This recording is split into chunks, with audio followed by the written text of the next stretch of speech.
Gracias, Pastor Roberto. Yo te iba a pedir que en un momento del día se orara por Israel. Y no se parece que estábamos en sintonía. Yo les digo a la congregación que no le quiten la vista al pueblo de Israel y a los acontecimientos y a esta guerra. No le quiten la vista, porque este es el principio del fin. Lo que hemos leído escatología, lo que hemos estudiado Apocalipsis, lo que hemos estudiado profecías del fin, estamos bien atentos, porque la profecía dice que cuando comience el fin Israel sería rodeado por ejércitos. El mundo está viviendo como una cosa más que se vive, como la guerra de Ucrania, que no tiene nada que ver, o como cualquier otra de las tantas guerras que en menos de 150 años han sucedido en el mundo.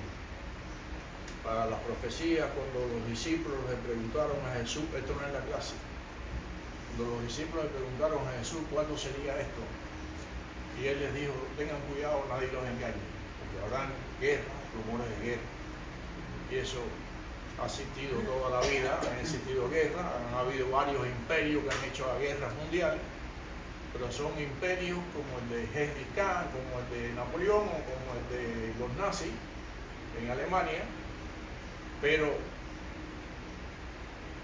en el siglo pasado han habido, en menos de 50 años, en la primera mitad del siglo pasado han habido 2 guerras mundiales. No sé si eso le llama la atención. Siempre ha habido guerra. En tal siglo hubo tal guerra, en tal siglo tal guerra. Pero en el siglo pasado, en los primeros 50 años, 2 guerras mundiales. Y después, ¿cuándo se ha parado de tener guerra después de esas 2 guerras mundiales? ¿No se ha parado más? No se ha parado más. Busquen en la historia, lean, pregunten en las noticias. Ahora, todo eso deja de ser importante cuando miramos a Israel y lo que dice la profecía. Y cuando los ejércitos tengan rodeados a Israel, entonces el que esté en la azotea no descienda a su casa. Y el que esté en el campo no vuelva atrás. Porque así vendrá el fin. Así. Lo que pasa es que los que ignoran esas cosas están como una guerra más. No, cuando se trata de Israel no es una guerra más. Así que mucha vista, mucho entendimiento, y el entendimiento, ¿sabe quién lo da? El Espíritu Santo. Amén. El cual el mundo no tiene, porque no le conoce, y como no le conoce no puede interpretar. ¿Han oído esta expresión? Estoy seguro que la han oído cuando usted le habla a alguien de la palabra de Dios. Yo leo y leo la Biblia, yo he leído la Biblia, pero no la entiendo. ¿Han oído eso? Porque yo lo he oído bastante. A mí me ha tocado oírlo mucho. Pero pues, profesor, usted nos dice que leamos la Biblia, pero es que yo no entiendo la Biblia. Porque el entendimiento, vamos a ver eso, lo da el Espíritu de Dios. Vamos allá. En la semana pasada estuvimos hablando acerca de la tercera persona de la Trinidad, el Espíritu de Dios. Vimos los textos, los ejemplos. Desde la antigüedad está la manifestación de la Trinidad. Palabra que yo le sugiero que no la diga delante de un judío. Sí, yo le sugiero que no lo haga. Y le estuve explicando el porqué. Porque esto es un manejo teológico de la palabra. Otra cosa, los testigos de Jehová dice que la palabra Trinidad no aparece en la Biblia, ¿cierto? Pues si algún día les toca conversar con uno de esos Illuminati que andan por ahí diciendo que son testigos de Jehová, es cierto que la palabra Trinidad no aparece. La palabra Trinidad es un término teológico para describir algo, para darle una descripción a lo que es la unión del Padre, del Hijo y del Espíritu Santo. No va a encontrar la palabra Trinidad en la Biblia. Es un término que se usa en la teología. Y hablamos acerca del Espíritu Santo. Pero hoy vamos a empezar con este texto que está en Juan 14, del 15 al 17. Libro de Juan 14, del 15 al 17. Aquí tienen los textos, los pueden ir adelantando, los pueden ir marcando, si los tienen, está copiado, pero gracias a Dios tenemos también aquí una tecnología. En particular agradecemos a nuestro hermano Saúl, que nos ayuda con esto. Esto es muy bueno cuando se está enseñando algo. La enseñanza visual más la enseñanza que usted oye hace un efecto muy importante. Yo, aparte de tener de hace muchos años el llamado a enseñar la palabra, también soy maestro en lo secular y estudié pedagogía, y esto es muy importante. Dice el libro de Juan 14, dice: si me amas, guarda mis mandamientos, y yo os rogaré al Padre, y os dará otro consolador, para que esté con vosotros para siempre. El Espíritu de verdad, el cual el mundo no puede recibir porque no le ve y no le conoce. Pero vosotros le conocéis porque mora en vosotros y estará con vosotros. Pero miren esta palabra: para siempre. Miren, nosotros tenemos, después de Cristo, después del suceso del libro de los Hechos,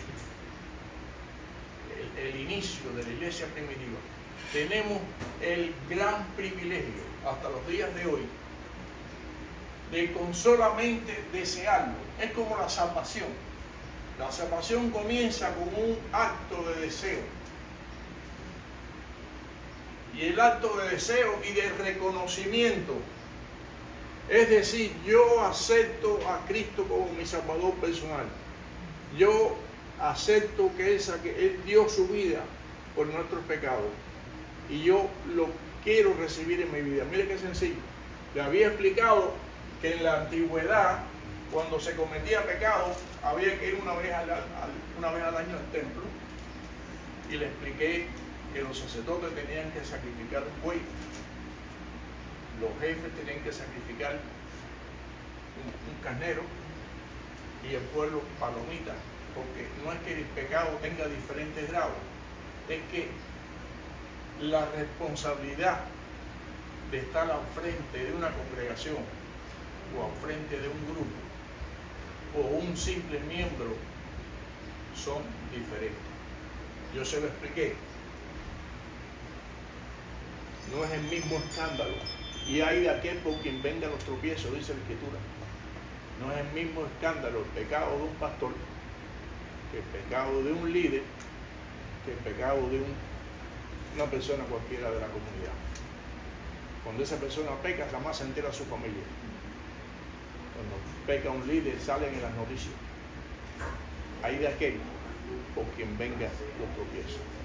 Y es tan sencillo, bueno, eso es tan sencillo.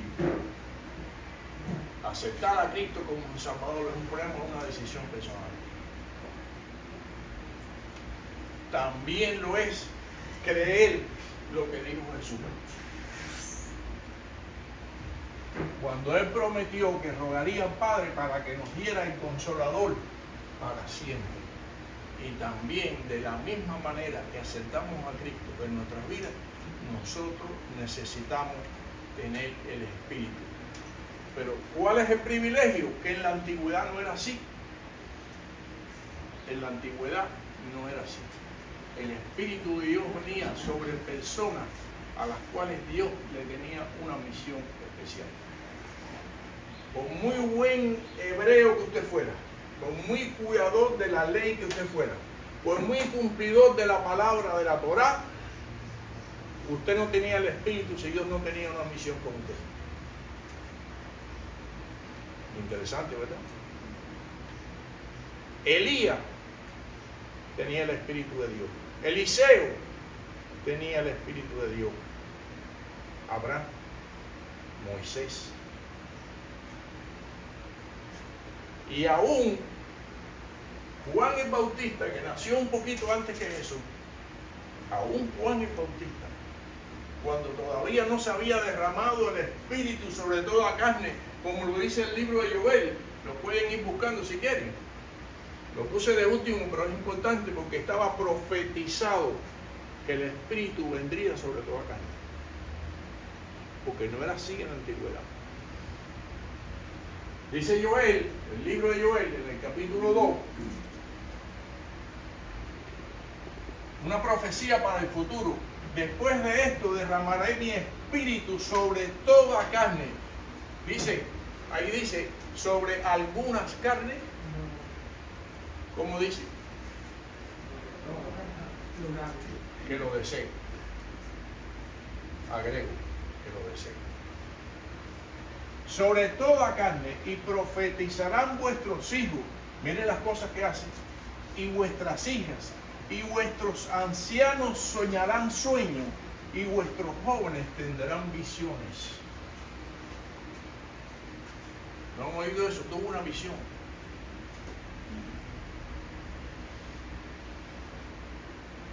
Tuvo un sueño. Usted puede soñar cualquier cosa, pero cuando el sueño se relaciona con la palabra de Dios, entonces es de Dios. Tuvo una visión. Hay muchas anécdotas graciosas por ahí. ¿Sí? ¿Sí, hermano? Una tarde estaba orando a las 5 de la tarde más o menos. Hermano, es como que ahora mismo está la pantalla abierta, así con una pantalla clarita, clara. Y en la visión veía a mi hijo, cuando estaba en la cama. Pero mi hijo a esa hora estaba jugando fútbol acá en mi casa, estaba en una cancha. Pero yo lo estoy viendo que está ahí. Tengo un amigo que es de Beirut, que es muy pana conmigo. Él estaba a un lado de la cama, de rodillas. Mi esposa estaba cocinando y al otro lado la vi a ella de rodillas y yo estaba en el centro. Es una visión. ¿Quién desea ver cuando aquella cosa? Amén. Aunque hay visiones muy graciosas. Yo veía un testimonio de una joven de la iglesia que estaba enamorada de un joven de la iglesia y ella dice que vio en visión que se casaba. Bueno, yo lo respeto. Pero generalmente las visiones son para misiones de Dios.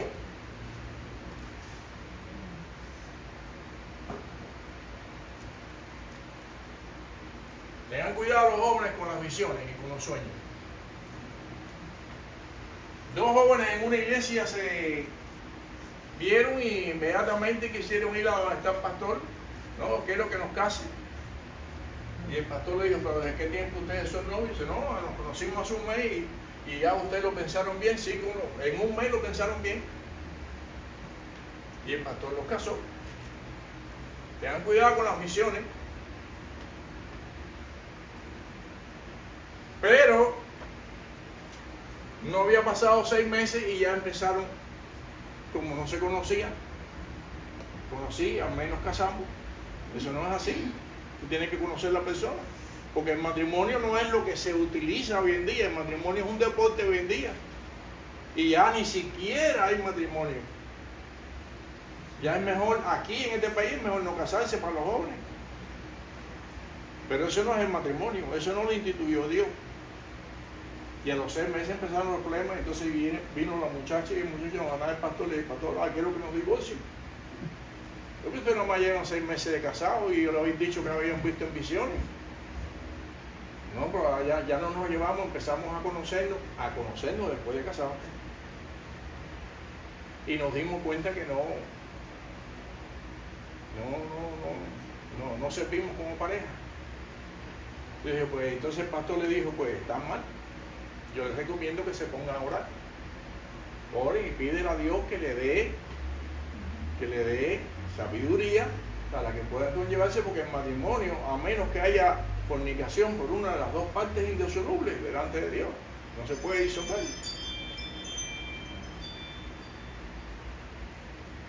Y se fueron y la muchacha se apareció el otro día. Pastor, ya tengo la solución. Yo he estado orando al Señor desde que usted me lo dijo. Y el Señor me mostró, tengan cuidado con las visiones. El Señor me mostró que los dos tenemos que orar para que uno de los dos se muera, para que pueda haber divorcio. Y entonces me mostró que cuando él se muera, ya yo quedo soltera. O sea, la visión no era de que uno de los dos muriera, sino que cuando él se muera, ya yo quedo libre. Cuidado con las visiones. Pero lo cierto es que esta profecía es para los tiempos después de Cristo, para la promesa del Espíritu Santo. Vamos ahora, Juan 16. Pero ahí está, el Espíritu hace soñar, hace tener visiones, hace profecía, pero necesitamos al Espíritu de Dios.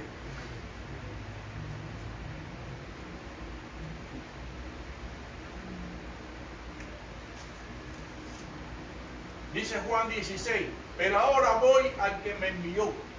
Y ninguno de vosotros me pregunta, ¿a dónde vas? Antes os he dicho estas cosas. Tristeza ha llegado a vuestro corazón, pero os digo la verdad. Os conviene que yo me vaya, le dice el Señor Jesús, porque si yo no me voy, el Consolador no vendría a vosotros, mas si me fuere, os enviaré. Y cuando Él venga, mire qué importante es esto, y cuando Él venga, que ya vino, convencerá al mundo de pecado. ¿Quedaban esto? Apúntelo, subráyalo en su Biblia si quieren. Convencerá al mundo de pecado, de justicia y de juicio.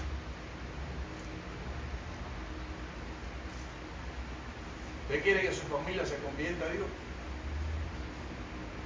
Un amigo, alguien que usted conoce. Hay una sola forma de que las personas conozcan a Dios. Eso se llama, que lo vamos a estudiar más adelante, oración de intercesión. Señor, yo te ruego que esta persona te conozca. Haz que el Espíritu lo convenza de pecado. Usted puede saberse toda la Biblia del mundo, usted puede ser un paladín hablando, usted puede tener argumentos en la Biblia suficientes para convencer a las personas que están en pecado. Pero quien hace ese trabajo, ténganlo presente porque eso es muy importante, el único que hace ese trabajo es el Espíritu de Dios. No hay otro. No hay otro que te convenza, que convenza al pecador de pecado que no sea el Espíritu de Dios. Y también hace que él se dé cuenta que tiene que vivir en justicia. Y también es el Espíritu quien hace la obra de que pone en cada ser humano el temor de juicio. Ya cuando usted le enseñe que habrá un juicio, habrá una muerte, y después de esa muerte nos presentaremos el día del juicio final delante de Dios. Eso lo hace la obra del Espíritu. El Espíritu es quien convence de que habrá una muerte, de que el hombre tiene que nacer y morir, como dice la Escritura, pero un día tiene que presentarse delante de Dios. Como yo se lo he dicho a algunas personas a las cuales le he hablado, no importa que tú no lo creas, no importa que creas que Dios existe o creas que Dios no existe, no importa lo que tú creas acerca de ese tema, no importa tu concepto que te enseñaron en las escuelas impías en las cuales estamos viviendo hoy, no importa lo que te hayan enseñado, aquí lo único que importa es que Dios exista, créalo o no lo creas, y que un día vas a morir todo. Por mi edad yo estoy más cerca que muchos de los jóvenes que están aquí, pero cuidado, que hay jóvenes que no llegan. Muchos jóvenes no llegan a mi edad, o a la edad del hermano Agustín. ¿Usted sabe el día que se va a morir? Por favor, me lo dice a mí, si acaso lo sabe. Va a estar más agarrado de la mano de Dios. ¿Tú lo sabes, Robert? No importa que tú lo creas o no lo creas, pero a mí hace mucho tiempo el Espíritu me dijo que tengo que vivir en justicia y que le tengo que tener miedo. Y no es miedo de miedo, sino que tengo que tenerle respeto a que un día me tengo que parar delante de Dios. Todos nos vamos a parar delante de Dios y tendremos que dar cuenta por nuestra acción. Lo crea o no lo crea. Y esa obra solamente la hace el Espíritu de Dios, quien convence de pecado, quien convence de justicia y te convence de que un día tú tendrás que dar cuenta a Dios de tus acciones. Eso lo hace la obra del Espíritu. Miren qué importante. Les voy a poner el ejemplo. Los discípulos estuvieron por 3 años con Jesús. Ahí, mano con mano, costado con costado, pie con pie.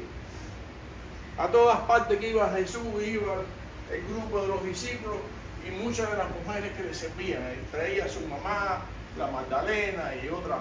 Dice que habían 3 Marías.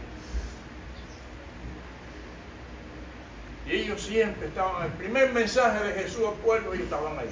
El segundo, el tercero y el cuarto y todos los mensajes, y vieron los milagros, cómo resucitó a la hija de Jairo, cómo multiplicó los panes y los peces, cómo le daba la vista a los ciegos. Ellos lo vieron. Pero cuando llegó la hora final de que él tenía que ser entregado, lo llevó a Puerto Olaya, a Huerto. ¿Cómo se llama el huerto? El huerto de Getsemaní. Lo llevó porque esa era la última noche que él iba a estar junto con sus discípulos. Y les dijo, esperaos aquí y oren, porque vendrán tiempos difíciles. Y él se fue allá y la oración fue tan intensa que dice que sudaba como gotas de sangre. Como, el como es un símil, eran gotas gruesas, porque él sabía a lo que se enfrentaba. Dios sabía a lo que se enfrenta. Dios sabe el futuro y Jesús también lo sabía. Y cuando viró la oración, encontró a todos los discípulos de rodillas orando junto con él. ¿Fue así? No. ¿Cómo fue? Estaban durmiendo. Porque a la verdad lo dice la Escritura, el Espíritu está dispuesto. Nosotros tenemos la intención, la disposición, pero ¿qué pasa aquí? ¿Qué dice la Escritura? Hermano, ¿qué dice la Escritura? ¿Ah? La carne es débil. Y esa carne no supera los deseos del Espíritu, no supera el deseo de Dios, no supera la intención del Espíritu en nosotros cuando no lo tenemos. Solamente podemos vencer los deseos de la carne cuando nosotros tenemos la promesa en nosotros. Aleluya. No hay otra manera, no hay otra manera de superar los deseos de la carne que no sea cuando tengamos al Espíritu de Dios. Ellos no lo tenían. 3 años con Jesús. Nadie en esta tierra tenía ese privilegio. No es lo mismo oír lo que Jesús es que verlo. Imagínate que usted sea Jesús y usted esté aquí y usted esté viendo cómo Él levanta a los muertos, cómo le abre la vista a los ciegos, cómo multiplica los panes. Uy, yo me imagino que la escena ha sido fantástica.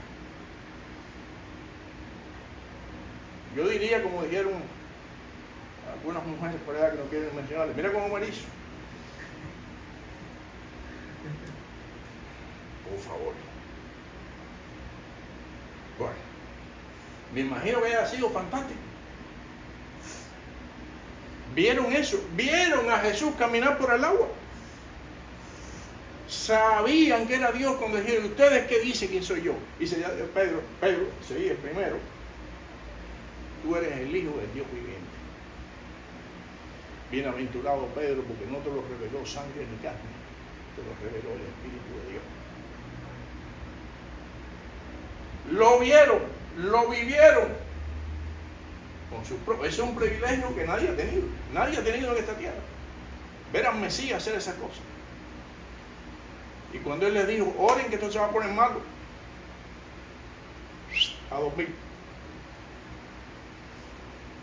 Pero en el libro de los Hechos, segundo capítulo, el 2, estoy dando un poco, recortando un poco por la hora. En el libro de los Hechos, capítulo 2,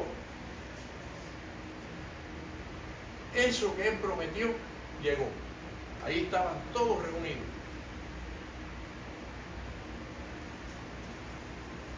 Libro de los Hechos, capítulo 2. Pero antes de leer el libro de los Hechos, capítulo 2, les voy a hacer una anécdota. Está en Lucas. Todos lo pueden leer, pero ahora no, porque se nos está acabando el tiempo. Lucas, estaban todos sentados a la mesa en la última noche, en la última cena. Y Él dijo todo lo que iba a sufrir, todo lo que iba a pasar. Y Pedro, que tenía mucho espíritu, mucho deseo, era un hombre enérgico, le dijo, maestro, no voy a permitir que eso te pase. Porque si es posible, iré contigo a la cárcel. Y Jesús lo miró con compasión. Cefa, Cefa. Así es Pedro en hebreo. De cierto te digo que esta noche, antes que cante el gallo, me vas a negar 3 veces. Todos conocemos ese pasaje. ¿Por qué Jesús sabía que Cefa lo iba a negar?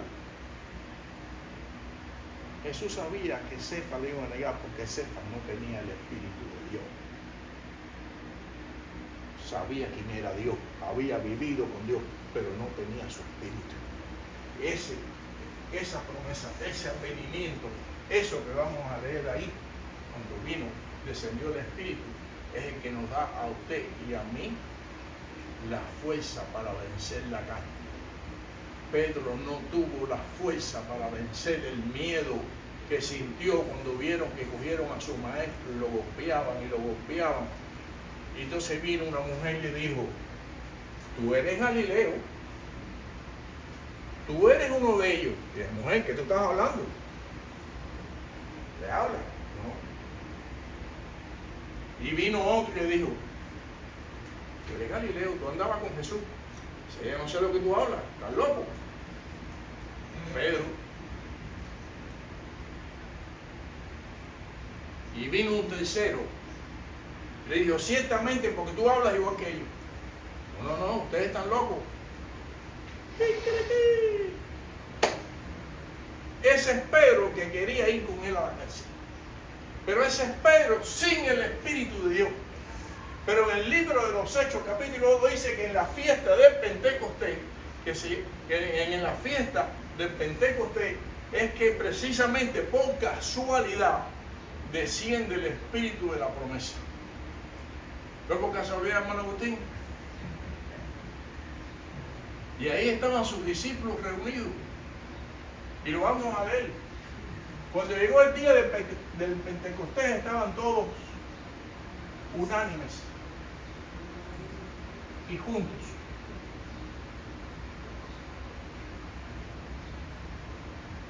Hay 2 palabras ahí. Unánime y junto. Usted puede estar junto con una multitud, pero no quiere decir que usted esté de acuerdo con la multitud. ¿Así, Robert? Estar juntos no significa que estamos de acuerdo. Lo importante es que la iglesia esté junta y estemos de acuerdo. Eso sí es importante. Junta y de acuerdo. Y de repente vino del cielo un estruendo como de un viento recio que soplaba, el cual llenó toda la casa donde estábamos sentados. Y se les aparecieron lenguas, una manifestación del Espíritu, una de las tantas. Y se le aparecieron lenguas repartidas como de fuego. Oigan esto, como de fuego. Como es un símil. Parecía fuego, pero no es el fuego que quema la leña, es el fuego de Dios que arde en la salsa y no la consume. Ese fuego de Dios tiene que arder en nuestra vida. No te va a consumir, solamente se va a llevar lo malo.